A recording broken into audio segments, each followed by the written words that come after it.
पिछली वीडियो में चैप्टर 10 हमने कंप्लीट कर लिया है और उन सारे वीडियोस के लिंक मैं आपको इस वीडियो के डिस्क्रिप्शन बॉक्स में दे दूंगा। आपको सारे एक्सरसाइज के लिंक मिल जाएंगे, आप उसको जाके देख सकते हो।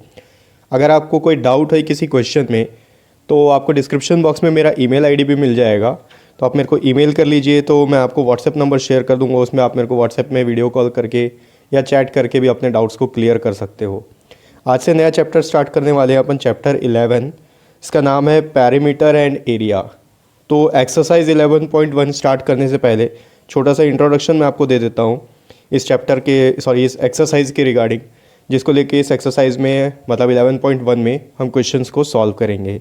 तो मैं वाइट बोर्ड में आपको छोटा सा इंट्रोडक्शन देता हूँ, चलिए उसको देखते हैं। पहले पैरीमीटर एंड एरिया, ये चैप्टर का नाम है अपना।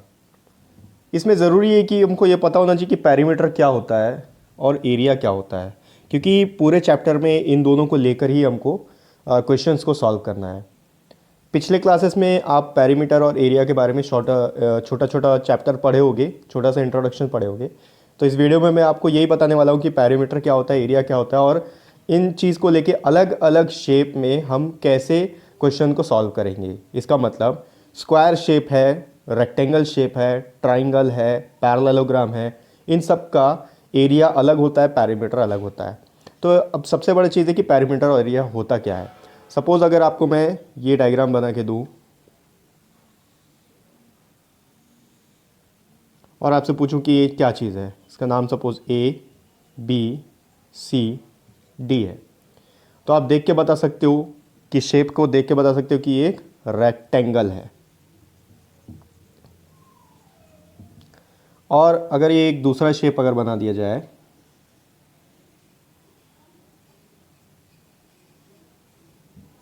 इसका भी नाम सपोज PQRS है, तो आप देख के बोल सकते हो कि ये एक स्क्वायर है।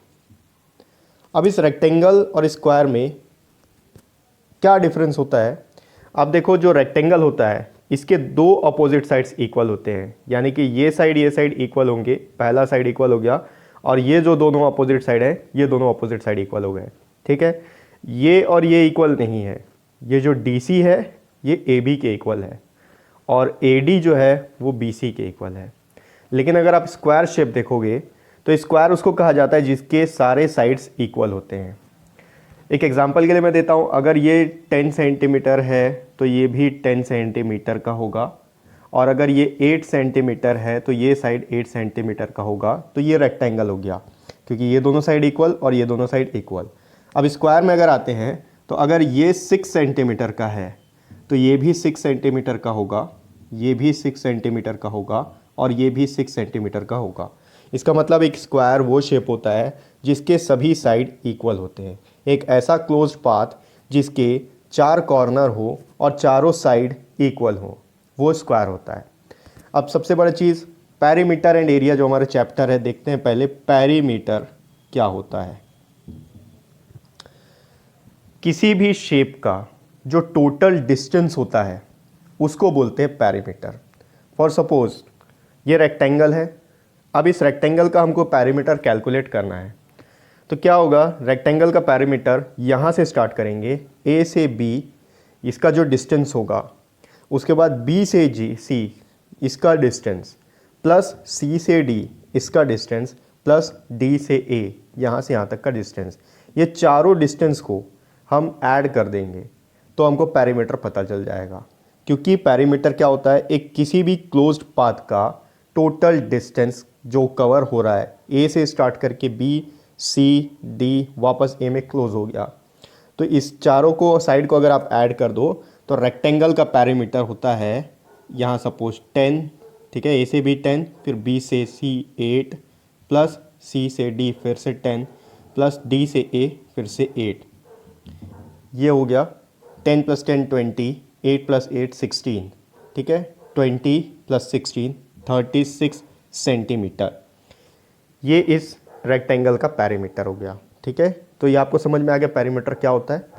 उसी तरह से अगर हमको स्क्वायर का पैरीमीटर कैलकुलेट करना हो तो P से स्टार्ट करेंगे, इस क्लोज्ड पाथ का डिस्टेंस लेंगे, तो P से Q, Q से R, R से S, S से फिर P, सबको अगर ऐड करेंगे तो 6 प्लस 6 प्लस 6 प्लस 6, ठीक है। P से Q 6, Q से R फिर 6, R से S 6 और S से फिर P 6।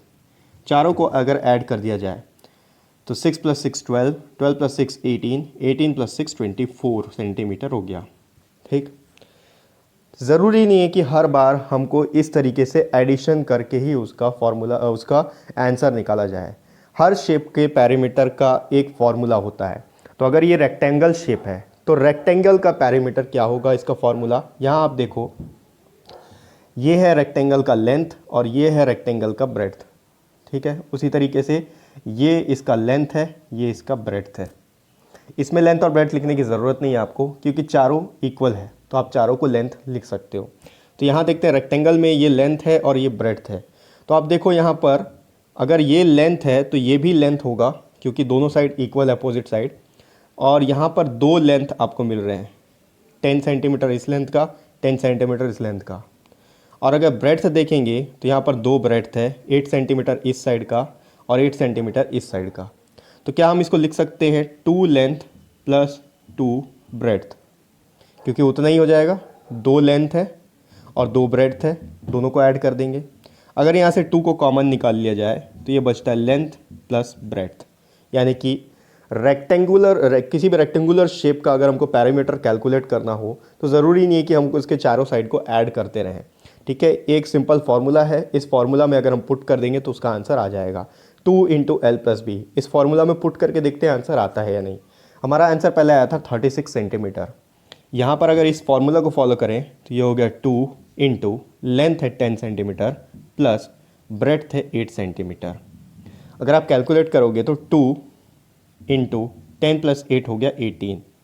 अब 18 इंटू 2 आप कैलकुलेट करोगे तो आंसर आएगा 36 सेंटीमीटर, जो हमारा पहले भी आया था। इसी तरीके से अब देखते हैं स्क्वायर का फॉर्मूला।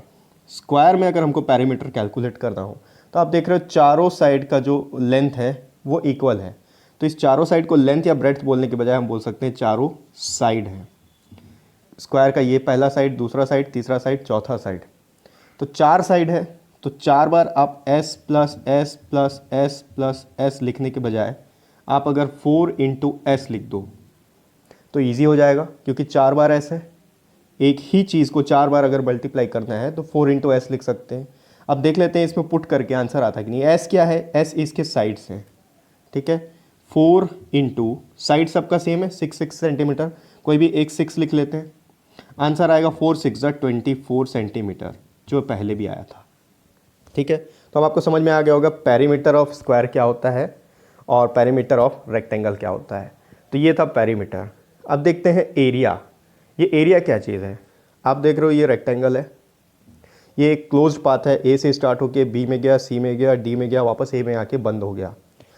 अब इसके इस क्लोज्ड पाथ के बाहर तो बहुत सारा स्पेस है, ठीक है। यहाँ पर पेरीमीटर लिखा हुआ है, यहाँ पर उसके क्वेश्चन हमने फार्मूला को डिराइव किया है, यहाँ पर स्क्वायर शेप बना हुआ है। लेकिन इसके अंदर क्या है, इसके अंदर जो खाली स्पेस दिख रहा है आपको, ये होता है इसका एरिया। ये है इसका एरिया, ठीक है। एरिया इसको बोला जाता है, किसी भी क्लोज्ड पाथ के अंदर का जो स्पेस है उसको एरिया बोला जाएगा। ज़रूरी नहीं कि स्क्वायर का ये एरिया होता है, हर शेप का एरिया होता है। कोई भी क्लोज्ड पाथ के अंदर का जो स्पेस है, खाली स्पेस हो या बड़ा स्पेस हो, कोई भी स्पेस हो, अगर पाथ क्लोज्ड है तो उसके अंदर का जो भी स्पेस है वो एरिया कहलाएगा। वैसे ही यहाँ पर अगर आप स्क्वायर देखोगे तो पी क्यू आर एस, ठीक है, यहाँ पर पी में आके क्लोज हो गया, तो इसके बाहर के स्पेस को छोड़ दो, जो इस क्लोज्ड पाथ के अंदर का जो स्पेस है ये होगा इसका एरिया, ठीक है। अब एरिया कैसे कैलकुलेट करते हैं, एरिया को कैलकुलेट करने का भी एक फॉर्मूला होता है। मैं आपको बता दिया कि एरिया क्या होता है। एरिया को कैलकुलेट करने का फॉर्मूला, सारे शेप का एरिया अलग अलग होता है, ठीक है। Area of rectangle, area of rectangle होता है लेंथ इनटू ब्रेड्थ। हमको इस एरिया को फाइंड करना है तो इसका एरिया होगा लेंथ इनटू ब्रेड्थ। कोई भी एक लेंथ, क्योंकि दोनों लेंथ सेम है, और कोई भी एक ब्रेड्थ, क्योंकि दोनों ब्रेड्थ सेम है, उसको अगर आपस में मल्टीप्लाई कर दो तो उसका एरिया निकल जाएगा, ठीक है। यानी कि अगर ये सपोज एक स्क्वायर शेप है, इसके अंदर कोई सामान हमको रखना है तो कितना सामान इसके अंदर आ सकता है ये कैलकुलेट करने के लिए इसका एरिया फाइंड आउट करना पड़ेगा। एरिया फाइंड आउट करने का रेक्टेंगल का फॉर्मूला होता है लेंथ इंटू ब्रेड्थ। आप ये ब्रेड्थ और ये लेंथ ले लो, चाहे ये लेंथ और ये ब्रेड्थ ले लो, चाहे ये लेंथ और ये ब्रेड्थ ले लो, किसी भी तरीके से लोगे तो आंसर सेम आएगा। इसका सपोज लेंथ है अगर 10 इंटू ब्रेड्थ है 8, तो आंसर 80 सेंटीमीटर स्क्वायर आएगा। स्क्वायर क्यों आया? क्योंकि देखो ये भी सेंटीमीटर है और ये भी सेंटीमीटर है। आप अगर सेंटीमीटर प्लस सेंटीमीटर को ऐड करते हो तो 2 सेंटीमीटर हो जाएगा, लेकिन अगर सेंटीमीटर को सेंटीमीटर से मल्टीप्लाई करोगे तो ये जो है इसके पावर में चले जाता है, ये हो जाता है सेंटीमीटर स्क्वायर। ठीक है, 1 सेंटीमीटर को ऐड करोगे तो 2 सेंटीमीटर हो जाएगा। सेंटीमीटर का मतलब इसके आगे 1 है, और अगर सेंटीमीटर से सेंटीमीटर को मल्टीप्लाई करोगे तो इसके स्क्वायर में चले जाएगा। तो आप देखो यहाँ 8 सेंटीमीटर और 10 सेंटीमीटर मल्टीप्लाई हो रहा था, तो 8 और 10 तो 80 हो गया, और सेंटीमीटर इंटू सेंटीमीटर, सेंटीमीटर का स्क्वायर हो गया। अब ये जो स्क्वायर शेप है इसका एरिया क्या होगा? जो इसके अंदर का पार्ट है, यहाँ पर सारे जो साइड्स है वो सेम है, तो इसका जो एरिया का फॉर्मूला होता है वो साइड इंटू साइड होता है। आप किसी भी एक साइड को ले लो, उसको उसी से मल्टीप्लाई कर दो तो एरिया ऑफ स्क्वायर निकल जाता है। यहाँ पर साइड है 6 सेंटीमीटर और दूसरा साइड भी 6 सेंटीमीटर ही होगा, क्योंकि सभी साइड 6 सेंटीमीटर है। किसी भी एक साइड को उसी से मल्टीप्लाई कर दो तो एरिया ऑफ स्क्वायर निकल जाता है। आप देखोगे आएगा 36। अब 36 के बाद यहाँ पर भी 2 बार मल्टीप्लाई हो रहा है, 6 इंटू 6 सेंटीमीटर इंटू सेंटीमीटर, तो ये होगा सेंटीमीटर स्क्वायर। ठीक है, तो यही था पेरीमीटर क्या होता है, एरिया क्या होता है। और सबसे इंपॉर्टेंट चीज़, हम एक्सरसाइज 11.1 में सिर्फ पेरीमीटर और एरिया, रेक्टेंगल और स्क्वायर के बारे में पढ़ने वाले हैं, इसलिए आपको इतना इंट्रोडक्शन सफिशिएंट है। नेक्स्ट वीडियो में जैसे हम एक्सरसाइज स्टार्ट करेंगे, उसमें अगर और कुछ ज़रूरत पड़ेगा इंट्रोडक्शन के पार्ट में आपको बताने के लिए, तो मैं आपको एक्सप्लेन कर दूंगा।